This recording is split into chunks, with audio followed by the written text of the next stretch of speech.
In case you missed last week, we are going to be talking about some difficult issues. So we're going to be talking about pornography a lot this week and practical ways of stopping that in our homes. So I'm just giving you a fair warning. If you want to walk out, it's okay. This week, we read from Andy, and he talked about the car is this place where we can go to have great conversations with our kids, that we can have these really deep, in-depth family discussions. But I don't know if he's been in my car. I can't figure out how to buckle this thing. We're going like 3 miles. Who cares?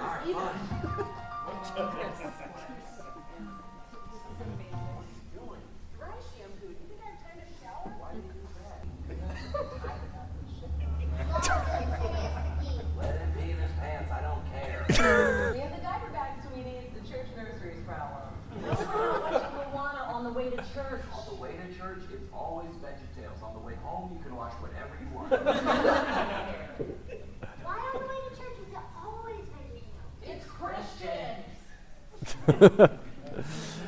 So hopefully that's not the way your ride to church goes every week, but I think there's probably some lines here and there that might be part of your family. I plead the fifth. Okay, no answer. So, and I won't mention about makeup in our car. So.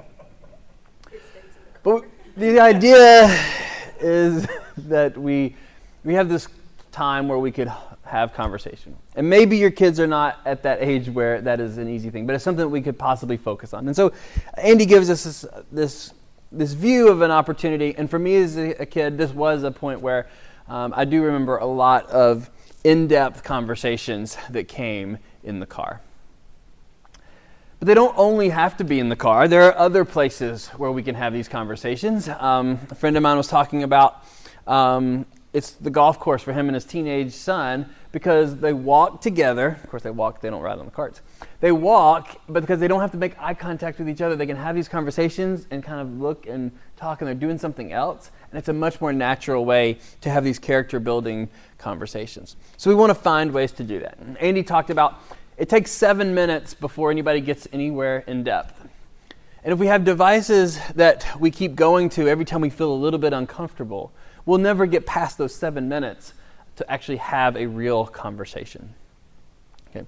So we want to have ways to do that. We don't want our devices to become an easy out to avoid the character-building conversations. Okay.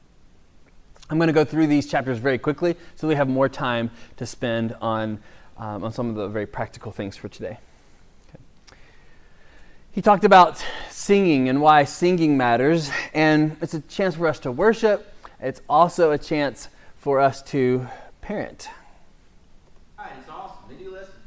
We're at the mall the other day. They're just begging me for an iPhone for an hour.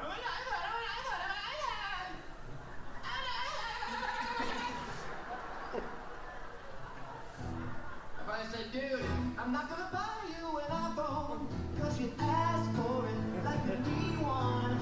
You don't. I'm not gonna buy you an iPhone. You're insane if you think I'll pay for it. So get on your way. I'm not gonna listen. Go away.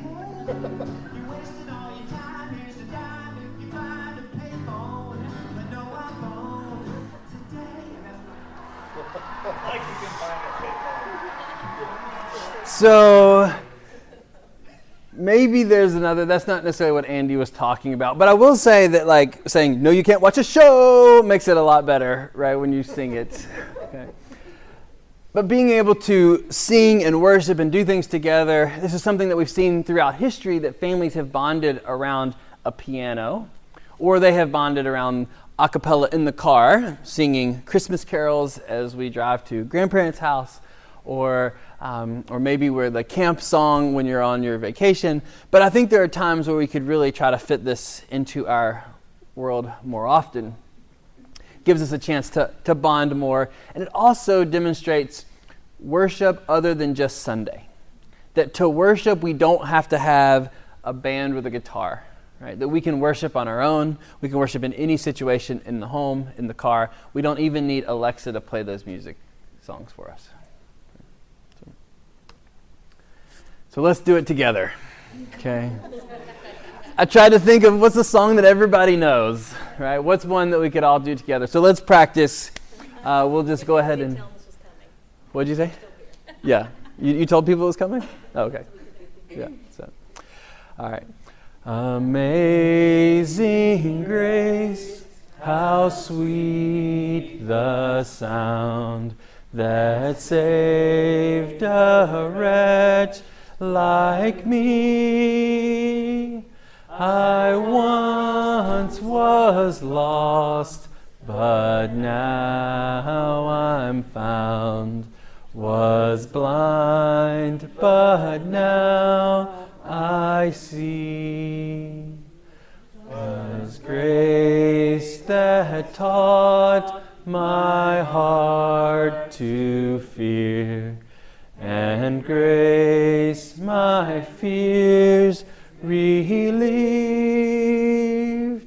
How precious did that grace appear the hour I first believed. Through many dangers, toils, and snares, we have already come. 'Twas grace that brought us safe thus far, and grace will lead us home. Amazing grace, how sweet the sound that saved a wretch like me. I once was lost, but now I'm found. 'Twas blind, but now I see. Was blind, but now I see. I did very good. See, that wasn't that hard. I felt more comfortable. More comfortable as we got. So it's something we can do. It's something that I'm not as comfortable doing, and I feel like I always forget the words. So one of the things we've done recently is we have these devotional journals that we've made up for the boys, and in the back of it we have some worship songs just so they can go to the lyrics at any time. And maybe we should keep them in the car, or maybe we should keep them in the living room, a couple of different places that we can have some lyrics to just be able to go to quickly, right? That we don't have to pull out our phones for. Okay. The next chapter was about in sickness and in health. And the real key here is that they're focused on what matters. Expanding that viewpoint of family as not just the single family home with a parent and children, but the broader view of what family is, and that you're there for your family, you're investing in your family, and you're helping each other in that family.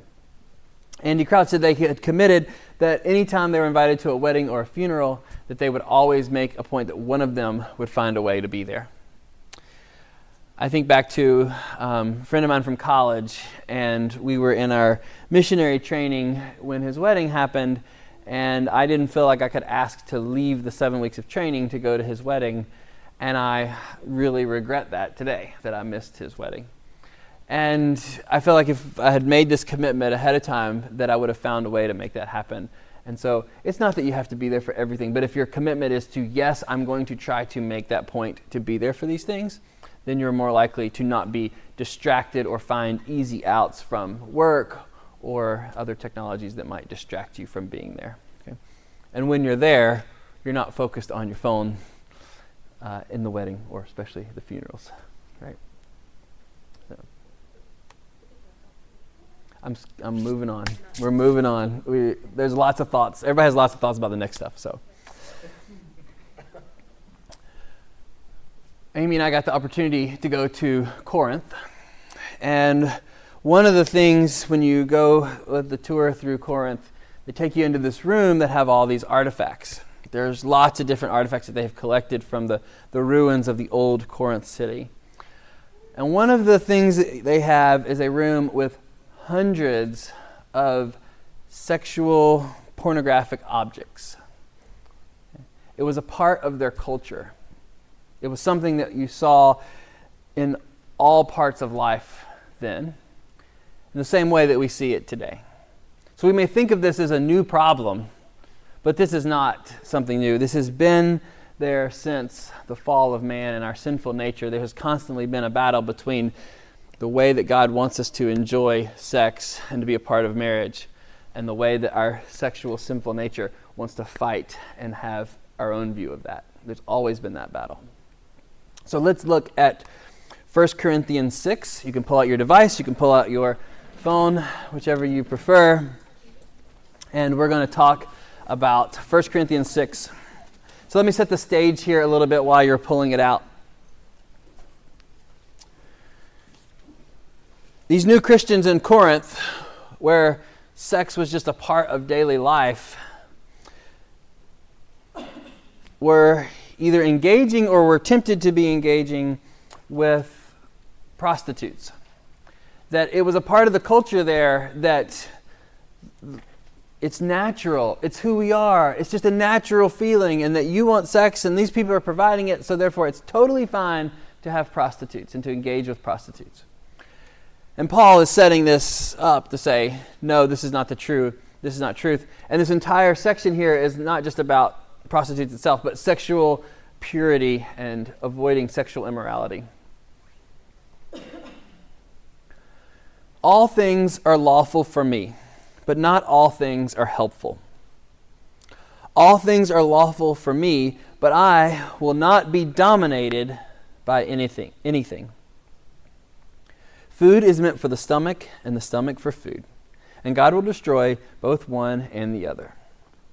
The body is not meant for sexual immorality, but for the Lord, and the Lord for the body. And God raised the Lord, and will also raise us up by his power. Do you not know that your bodies are members of Christ? Shall I then take the members of Christ and make them members of a prostitute? Never. Or do you not know that he who is joined to a prostitute becomes one body with her? For as it is written, the two will become one flesh. But he who is joined to the Lord becomes one spirit with him. Flee from sexual immorality. Every other sin a person commits is outside the body, but the sexual immoral person sins against his own body. Or do you not know that your body is a temple of the Holy Spirit within you, whom you have from God?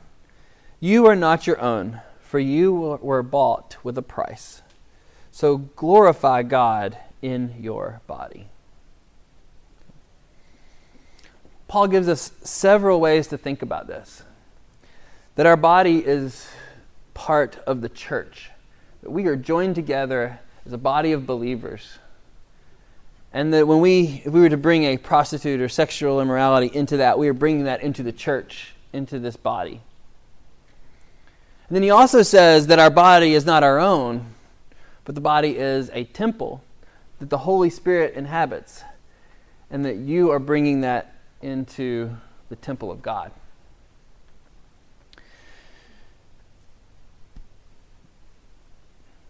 We often think that we can righteously decide certain sins are worse than others.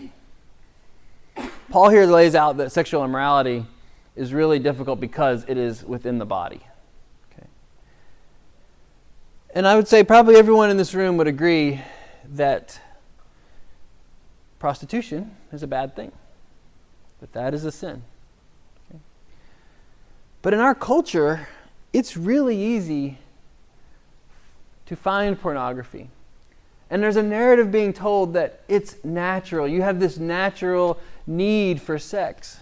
And if it's not being provided to you in one way, then it's okay for you to find it in another. And that is not biblical. That's not what Paul's talking about. That's not what we see anywhere else in the Bible. But there are often times where we have tendencies or desires that come from our sinful nature. And it is our role and job as one who has been purchased with the blood of Christ, protected by the Spirit to fight those desires. Because this class is about technology, we're going to specifically talk about pornography. Pornography promises easy. It's easy to access. It's easy because there's no relationship that you need to manage. But this easiness is not real, it's not helpful, and it's not glorifying to God. It also can destroy relationships. It can destroy marriages. Even casual viewing of pornography can destroy a marriage. An addiction to pornography can have great impacts on your family. So we want to work to make sure that we avoid this situation. It's so easy to find it. How do we protect ourselves? It's traditionally been thought this is a problem only for men, but that's not the case. We also see growing numbers of women also engaging in pornography. We need to focus ourselves on God. We talked about some of the other chapters about how do we go away from the distraction and have other things to avoid. We put something else in their place. Well, we don't have to put something else in our place. We have something in its place. We have the Holy Spirit, we have God, and we need to engage in our relationship with the Lord. But we also need to engage in our relationship with our spouse and our family. In the few times that I've counseled men who were dealing with pornography, sometimes the excuse comes up, well, my wife is not providing for my needs, so I'm turning to this. And that may make sense in your mind, but as we think about the relationship and the marriage relationship, when we commit sexual sins ourselves, because we are joined as one flesh, we are committing not only sexual sin against God, but also against our wife or spouse. And we have to engage in that relationship in a way that causes us to be fully there. Okay? Even if we're not getting what our expectations of need are, we still need to stay focused and engage and dialogue about it. Easy everywhere is what we've talked about with technology. Pornography is easy, but it is not helpful. Right? What we want to do is put God first, focus on the Lord, put our families first, focus on our marriage, and avoid the temptation of pornography. Now, I wish it was that easy. But in our sinful nature, we need to do things to protect ourselves. And we need to be very practical about this. There's a character piece, and we want to be able to withstand that in any situation, but we should also do what we can to avoid those temptations. So we're going to look at some of the technical ways that we can solve this for ourselves and for protecting our children. I've created the parent's guide here. Go ahead and write this down, take a picture of it, or go ahead and pull it up if you want to. We'll send it out in the email. But this is, I've put everything I'm about to go through is in this online. So word for word, it's all there. So you don't have to worry about writing all this down. But I've pulled all this stuff together. Some of the things we need to understand are some different terms, okay? One of which are the difference between filters and monitors, okay? So filters block content. They keep content from coming in. So if you were to try to log onto a site that was on the list and blocked, then it would not give you access to that. But monitors let you know what was being accessed, but it doesn't block it. So if that site was asking to be accessed, it would be delivered. Okay, the images would be able to be viewed. Okay, so we actually need both. We need filters and monitors. We can't just depend on one. Okay. We'll talk about how we use those. Two other terms I want us to hit are the difference between blacklist and whitelisting. Okay, so of these different software technology I'm going to show you, they have different ways of managing what's accessible. A blacklist says I'm only going to limit certain sites, and these are the sites I want to block. So you can say I'm going to block youtube.com. And if anyone tries to go to youtube.com, it's going to stop them. But if they tried to go to vimeo.com, they'd be able to go to that. Even though there's similar content on Vimeo and YouTube, it wouldn't be a stop to that. Okay. Whereas whitelisting says the only sites you're going to be able to go to are the ones that I say you can. So you make a list of the available sites. And essentially, this cuts out the entire internet except for the things that you make available. Okay. Now, there are value in both places. And if you want to be more secure and more protective, you're going to whitelist. But if you want to basically just block some of the worst offenders and have a little bit more freedom, then you would go with a blacklisting. Okay. Now, there's a lot of resources out here, some of which I've just pulled together. Common Sense Media, this is the one that Amy and I use the most. And it is not a Christian organization, but they do try to provide transparency into what content is out there, and they do a pretty good job at giving ratings and views. But it's not necessarily from a Christian point of view, it's just more from a morality point of view. They also have some really good parents' guides, and they're very focused. Like if you want to know about Fortnite, what does that mean to be a parent whose child is interested in Fortnite? There's a parents' guide on Fortnite. And so there are a lot of parents' guides there. Screenagers is a documentary that has come out and has been really interesting for different teenagers to be able to engage and have a discussion about this with their parents. They also provide resources on that. And so being able to be able to look at the documentary maybe. There's one coming out that's going to be a showing here in the community, I forgot where, but it's on October the 1st. And so a bunch of people in the other class were planning on going to it. And so I will send that out in the link for how you can, you need to RSVP for it. But it's a really great opportunity to talk with teenagers about this. Okay. There's FamiSafer is a product, but on their marketing, they are doing some really great guides and helping you find some answers. So note that, yes, they always say theirs is the best, but right under that, there's always some really good resources there. So if you're looking for other options, I thought they had some really good, helpful guides. And then for very topical and like kind of more of a higher level discussion, there's some nice stuff from the Gospel Coalition on their parenting tools. So they have a parenting guide, and they have lots of topics, pornography being one of those. And it gives you a lot of articles from a biblical perspective about those topics. Okay. So, and then someone else has suggested the Focus on the Family. They have one as well that I did not link. So what is it? Did they? I used to have the app and then Okay. So. All right. You need to have a two-front war on stopping content coming into your home or onto your devices. The reason being is you have two different ways of getting information. One is through the Wi-Fi, probably on your home network, which is through your internet service provider.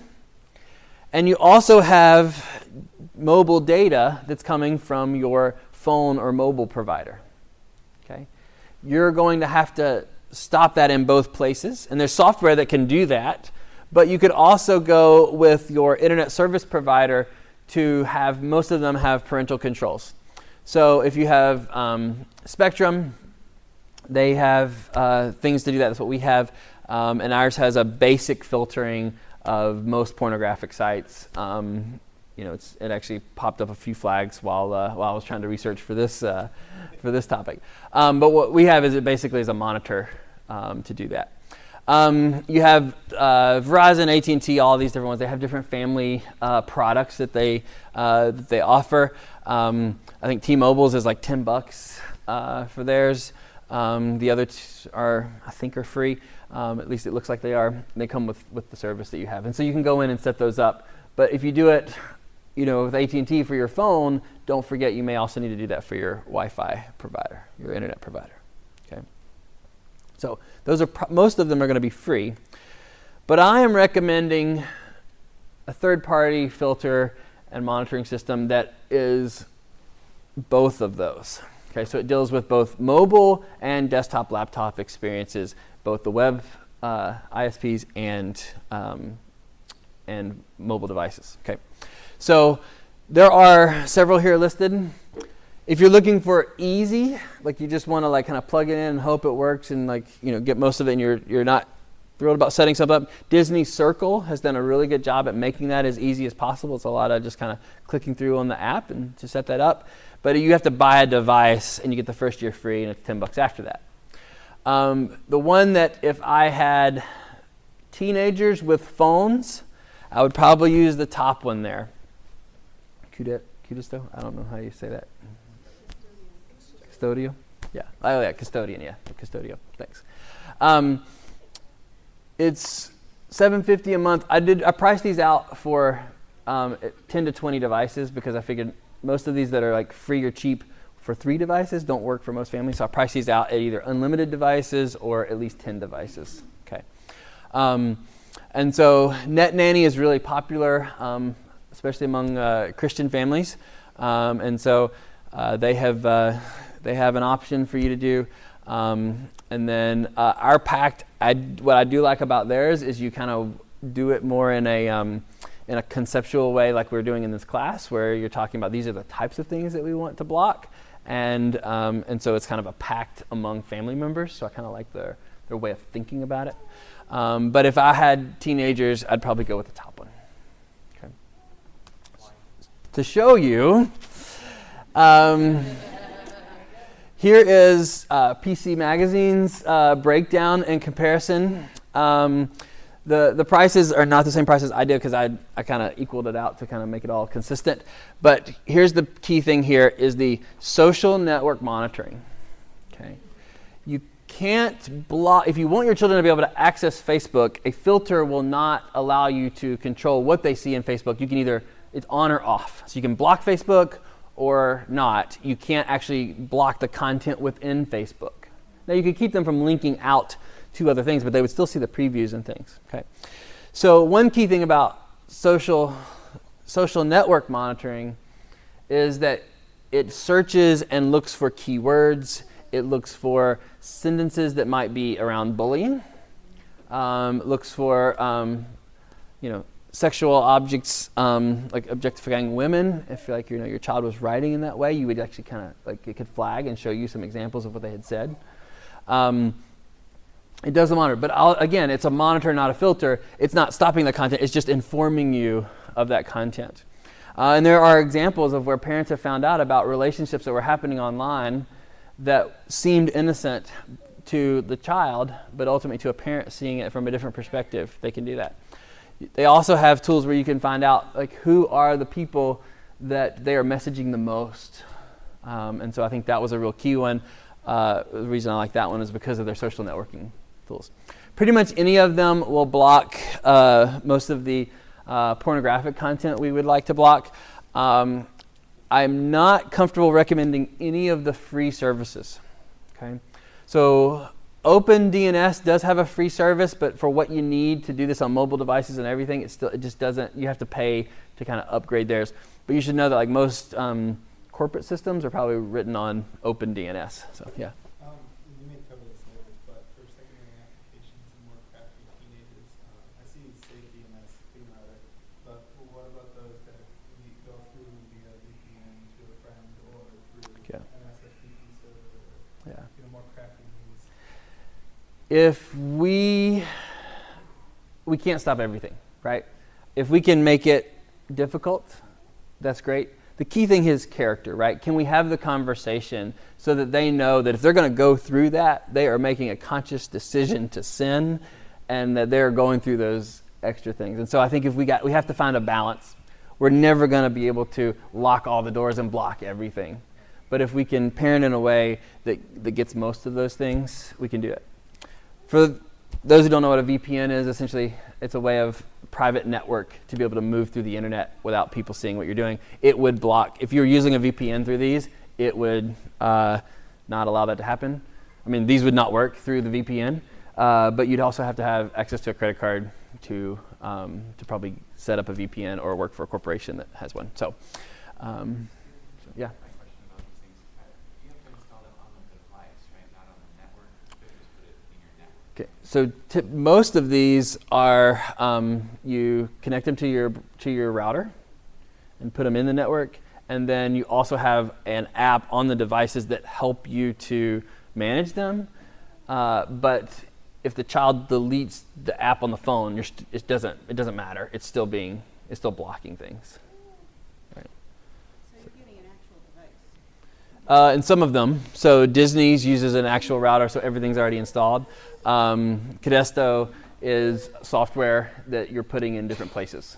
Okay. So it just depends on if you're on the desktop or mobile or whatever. So, but what Cadesto does is you basically put software on the router that's querying their server to make sure it's all okay. That's what's happening. And then they have another piece of software that helps you manage to get what you want. Okay. Does that answer your question? I do have a question about, you can put these on your router? Like if you get one from your internet service provider? So your internet service provider, it's already built into your system. You're just controlling, like setting what you want to filter out. So. Mm-hmm. And how much of our information are we allowing these companies to collect? Yeah, don't go because Like photos, especially when your kids start having, we don't have obviously kids that age, but if you're monitoring consistently a child's device and they have photos of themselves and their friends, are these companies collecting that information too? That is a big question, right? Disney is known for collecting a lot of information, but protecting the privacy of children. They're really good at child privacy. I think their brand is based on that. If they found out that they were like doing some kind of data, I think so. So for good or bad, I feel like I'm trusting Disney because of the brand. But at the same time, like I have not done a deep dive into their terms of service. Okay, so yes, there's going like. By installing one of these, you are giving over access to data. Like you are allowing them to see your traffic. Okay? Now it's the same way that Google's seeing your traffic, right? That your internet service provider is seeing your traffic, but you are giving it to a third party. That's one of the reasons I don't recommend any of the free ones, because if it's free, then you're the like they're selling that, right? So either they're free and they're selling your information, or they're free and they just can't maintain and keep up with such a changing and fighting world. Okay. So, okay. But again, these are not fail-safes. We're not going to be able to block everything. So this has to be done in conjunction with conversations and deep discussion around these issues. Okay. And I'm going to encourage you to have that conversation about privacy, right? What are the things that you as a family are going to allow and monitor and watch so that it's not just all of a sudden you turn it on and they feel completely like their whole world has changed, right? Like it needs to be a conversation. Okay. So, okay.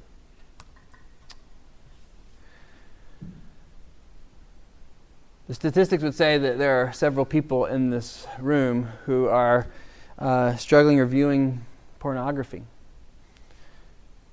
So if you want to talk about it, I'm happy to talk about that with you. So you can text me and we can meet for coffee and talk about that. There are other resources. So Focus on the Family has one that I've put a link for in the guide, as well as the Gospel Coalition's topics around pornography. Okay, so this is a dangerous issue that we need to protect our families and our marriages. And I want to make sure that we are, as a church, serving and helping anyone to move through this. Okay. Questions? Okay. Okay. So we have this guide. It's a technical guide. It hopefully is helpful in giving you some resources. But you're going to have to decide for your family what makes sense, okay? You know, I don't have teenagers, and so I don't know how to answer all these questions. For example, the thing comes up about Snapchat.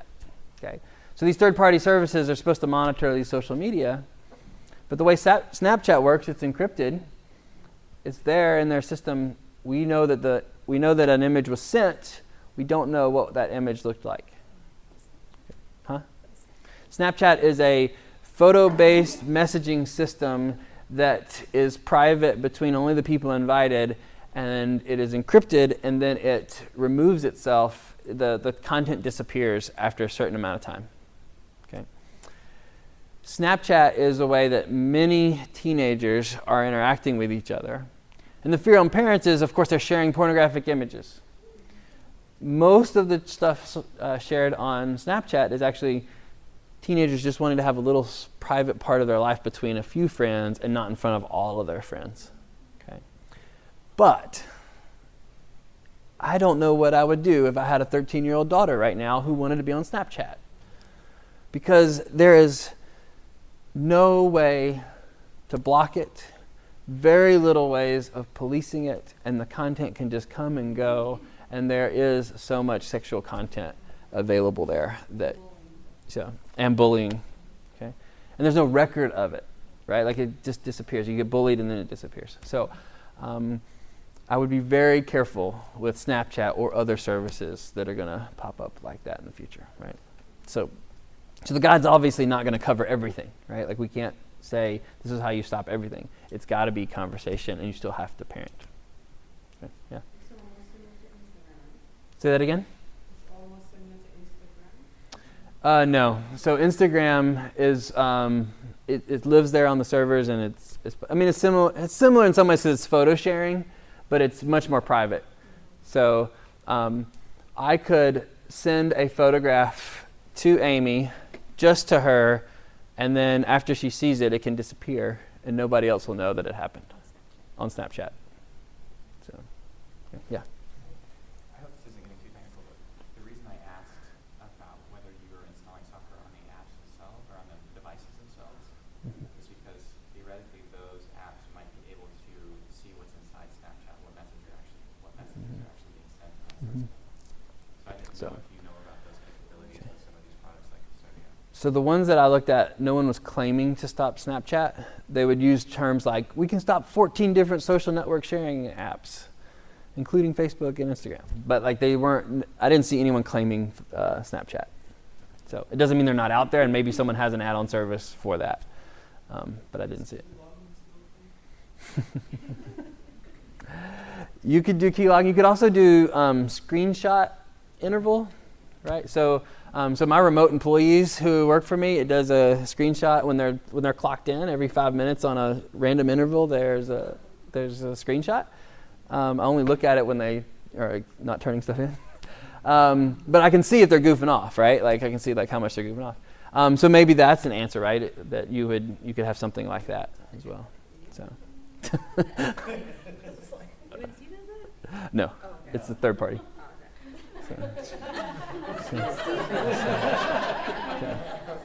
Your boss does that. Yeah. So it's also for our independent contractors that are outside the office. So, yeah. Sorry, that was a little distraction there. I didn't mean to.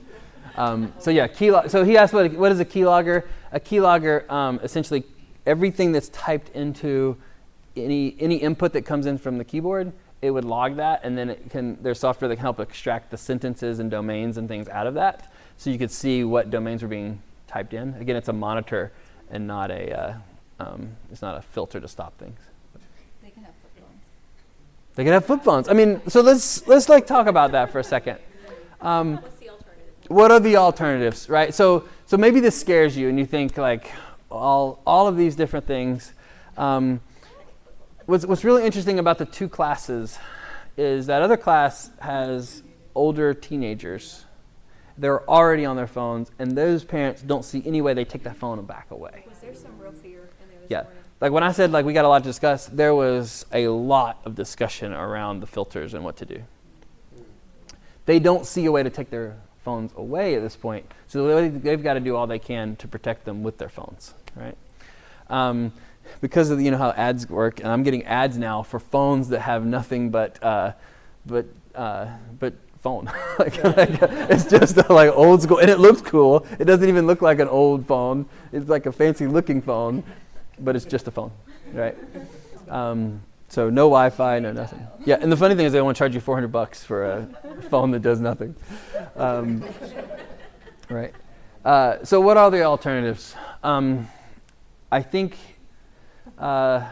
socially you can make some decisions that can provide a phone that will allow for the messaging, but completely limiting their app usage. Okay. So for them to install an app, you have to approve it. So the parental controls in Apple will allow you to do that. So if someone on your account wants to install an app, you would get an email or a notification, and then you can look at it and decide if they get it added or not. Okay. So essentially you lock down everything so you don't let them have the Google app, Safari app, nothing that accesses the internet other than the certain apps that you want them to have. Okay. So that's one thing. Most of them, it's about text messaging, that they want the text messaging options. These monitors can allow you to monitor and see those text messages. Okay. There's another thing you can do is you can set up so that every text message that your child receives could be sent to the account, to the Apple account, so that you could actually open up Messenger and actually see all of their stuff on your phone or on your desktop. Okay. So there are ways of monitoring this if that's what you want to do, right? So, but it's not like, hey, I've bought this system, I'm going to pay them the $10 a month, and I'm done, right? You're going to have to stay diligent, and it's conversations. It's constantly engaging in this. So, yeah. Just a thought, I know we're talking about protecting the children, and it's great, but from their viewpoint, obviously we're not. I mean, they're going to start quoting amendment rights, cases. Yeah. How would we converse about Yeah.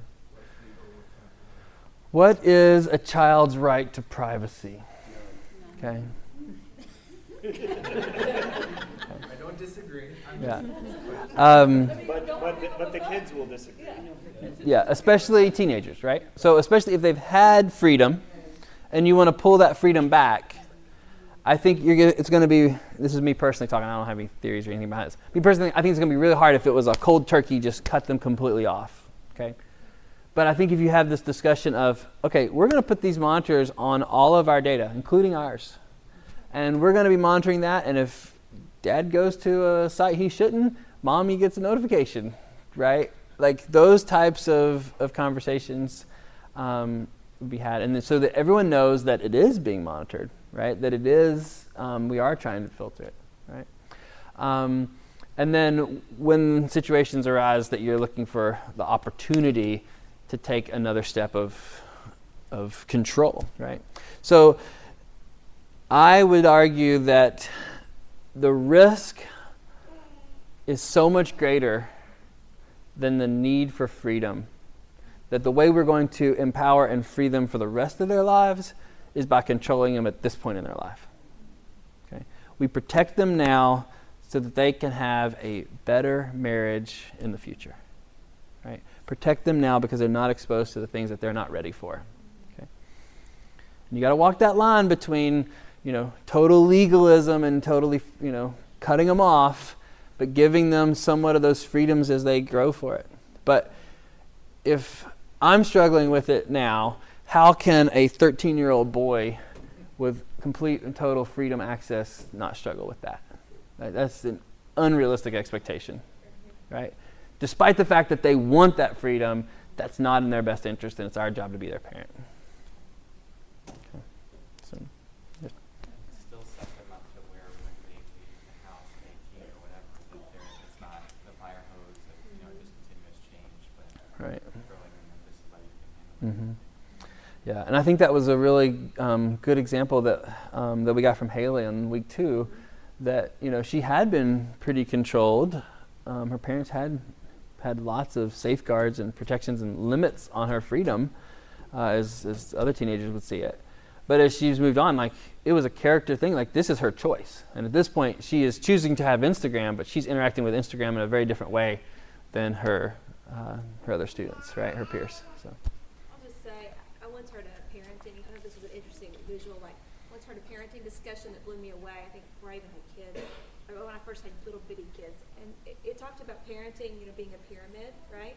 And so you start with heavy-handed, no, right? I mean, you're touching this, no. You know what I mean? Like, you start out, no touching the stove. No, no running down the stairs. Like, you start out, like, it's a constant, don't you feel that way, right? When they're little, it's this constant, like, molding, and you feel like you always say so much. There's so much heavy-handed parenting, and that as time goes on, if you don't do it then, right? If you don't start with it being really intentional and a constant presence, that then when it opens up to being a teenager, you start clamping down because there's so much freedom that they just kind of, like, you can't bring it back in. That really parenting should be heavy to start, and then with every age, that it should be less and less. So I think that's what you're saying. Like, I always thought, oh, that's right, it's like a pyramid.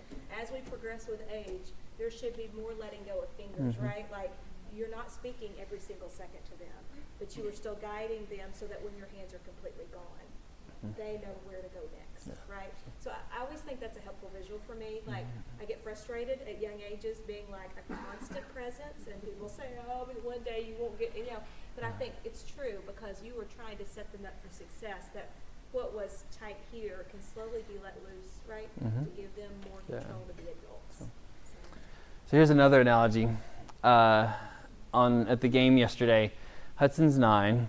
Used to be at all the games you'd say, guys, 1 out, throw it to first or second. You got to tell them every single play exactly what to do. The game's on the line. There's a runner on third. The runner on third doesn't matter. We need to out more. Okay. Hudson's pitching, ground ball to him. He didn't even think about that runner at third. He just turned and threw to first. He knew exactly what to do. I didn't say it. He just knew what to do. And I was really proud in that moment. I started thinking about what happened, right? He's been told many times, but he has watched so much baseball this year, okay? Through technology, admittedly, but he has seen it modeled, and he knew the game. He knew what to do, right? Like, that right there is, can I model that as a parent so that when those situations come up, he doesn't even look towards them. He looks the other way and does what he knows he's supposed to do, right? Like, that's what I got to find, is how do we model that? So.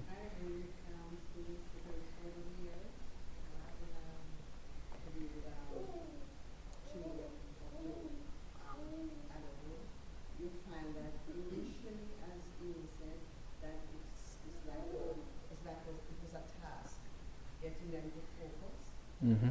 But over the years, they find that they become so responsible that you don't even have to tell them how to do. Yeah. They internalize it. Why did Joan do what she did at school today? I just feel confident that is my daughter did that. Mm-hmm. That's good. Yeah. I will say too, I think back when we were in college, Facebook had just started, right? It was kind of the end of our college. Like, we weren't really, what is it? Instant Messenger. What's the biggie? Yeah. AIM. AIM. Which finally just died. Oh. But I remember, like, the pastor that married us, our college pastor, used to say he had 4 boys. And the way he talked about these kinds of issues then is so different. It's different, but yet it still applies, right? He would talk about, the way, well, first of all, when he talked about women, he said, what's the difference when you say a woman is hot or isn't she beautiful, right? He talked about our language with our children and how that conveys something. But then when it comes to content, he said he always taught them to bounce their eyes, right? That their eyes needed to bounce. He said, God doesn't clear a path for you that you can't see, right? You have eyes, right? You have eyes. You have natural things about you in the world. He would say, but I tell my boys that if I see something and when it registers to me as a sin, I need to bounce. Like, I don't have to stay there. I don't need to linger, right? I can spot it as sin and move away. But, I'm walking down the street. I can't stop seeing the person, like that naturally as a male that I see them. But, like, I can bounce my eyes. And I just thought, back then, we had such limited technology as far as the internet. We had TV and things. But, just thinking now how much more it seems to just press in on us that, and to teach them, filters won't stop everything, right? If it doesn't stop you, you have to bounce, right? You have to. So giving them, these are tools, but like I'm even thinking like, as a parent speaking into this, what are the verbal things I'm showing them and telling them as like tools, like arm their belt, right? How do they know what to do? So I'm thinking, that was 20 years ago, or maybe, but like teaching them to bounce and how much more, right? That seems to matter now than it ever has. So, And then on websites, there's literally a thing called a bounce rate, which is like how fast do you move how out. fast can they exit? Yeah, so anyway, it just hard thing to think about. Other thoughts? I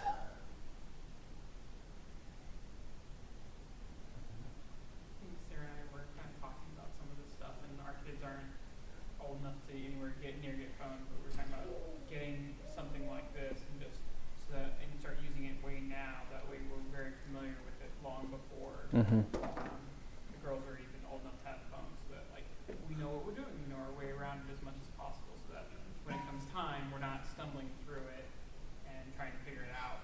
We already kind of have a good idea of what we're doing with it. Yeah, that's I good. mean, because let's be honest, I'm not like Steven and I don't keep up with it, and my kids know a lot more than I do, so I need to, when it comes to even technology, Yeah. I feel like my parents at this point. Old man. Yeah. And we have to protect ourselves. Like, let's not get past the fact that we as men need to protect ourselves, okay, and women. But I'm going to talk to men. Like, we need accountability and we need protections. So. Yeah. There's, yeah. Excuse me. I like the idea of in the book there's a way of thinking about this that I'd never encountered before that was helpful to me. But thinking about this in terms of like developing an immune system for your kids, so that if they stumble across something, they're not enticed by it. I thought that was really cool. I think I worry a lot about that first exposure and trying to prevent it or whatever, but maybe I need to refocus and just like, how can I help my kid when that eventually might happen? How to balance. Yeah. And through a discussion, right? I think that is a really key piece. We had a conversation with Hudson recently that I had hoped we wouldn't have to deal with at 9, but we did it before he had to be confronted with something at school, and he had time to think about it and deal with the emotions of coming from that.